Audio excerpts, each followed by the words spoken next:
రేవంత్ రెడ్డి గారు ప్రభుత్వం తీసుకునే పాలసీల విషయంలో కావచ్చు, ఎక్కడ రాజీ పడలేదు. నిన్న మొన్న ఏంది తగ్గాడు.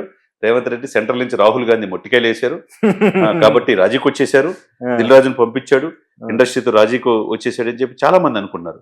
ఇది ఆసరాగా తీసుకొని కొంతమంది గాలి వినోద్ కుమార్ అంటే ఆయన ఎవరు ప్రొఫెసర్ అంట, మరి ఎట్లా ప్రొఫెసర్ అయితే తెలియదు కానీ ఆంధ్ర వాళ్ళు మొత్తం వెళ్ళిపోవాలంటాడు ఆయన. అది అతిలేండి. ఆయన ఇంకొక రకంగా మాట్లాడతారు. ఇవన్నీ రకరకాలకి ఈ అంటే సార్ ఒక గాలి ఉంటే ఆ గాల్లో తమ కూడా కనపడాలనుకునే కొంతమంది ఉంటారు సార్. ఐడెంటిటీ క్రైసిస్ ఉంది అంతే కదండి. కాబట్టి ఇవన్నీ కూడా పక్కన పెడితే దీని అన్నిటికీ పటాపంచలు చేస్తా తెలంగాణ ప్రభుత్వ విధానం ఏంటి, ప్రజల రక్షణ ఏంటని తెలియజేశాడు. నేను బెనిఫిషియల్కి మేము ఇవ్వము అని చెప్పాడు. హీరోలు కావచ్చు, హీరోయిన్లు కావచ్చు, ఈ డ్రగ్స్ కి ఈ గంజాయికి వ్యతిరేకంగా మీరు ప్రచారం చేయాలన్నాడు. అవునా? అవును. తర్వాత ఎక్కడైతే ప్రభుత్వ కార్యకలాపాలు ఉన్నాయో ప్రభుత్వానికి సంబంధించిన ఏదైనా సామాజిక చైతన్యం ఉన్న వాటిలో మీరు ఇన్వాల్వ్ అవ్వండి అని చెప్పాడు. బెనిఫిట్స్ వాళ్ళు ఇవ్వని చెప్పన్నాడు. అసెంబ్లీలో ఏదైతే చెప్పాడో ఈ రోజు కూడా అదే క్లారిటీ ఇచ్చాడు.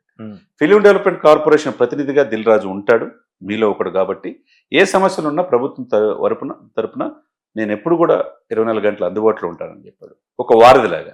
ఇప్పుడు దిల్ రాజు ఎవరు? ఒక ప్రముఖ నిర్మాత, రాబోయే గేమ్ చేంజర్ కావచ్చు, వెంకటేష్ కావచ్చు, ఆయనే.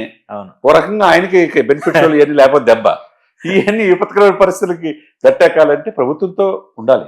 సామాజిక చైతన్యం ఇతివృత్తంగా ఉండే సినిమాల్లో రాయితీలు కల్పిస్తాను తప్పితే ప్రజల యొక్క రక్షణ మాకు ముఖ్యం అన్నారు. అదేవిధంగా సెలబ్రిటీస్ తాము రక్షించుకోవాలి, బాధ్యత వాళ్ళదే అన్నారు. ఇటువంటి మాబులు వెళ్ళేటప్పుడు సెక్యూరిటీ పాయింట్ ఆఫ్ వ్యూ జాగ్రత్తగా చూసుకోమన్నారు.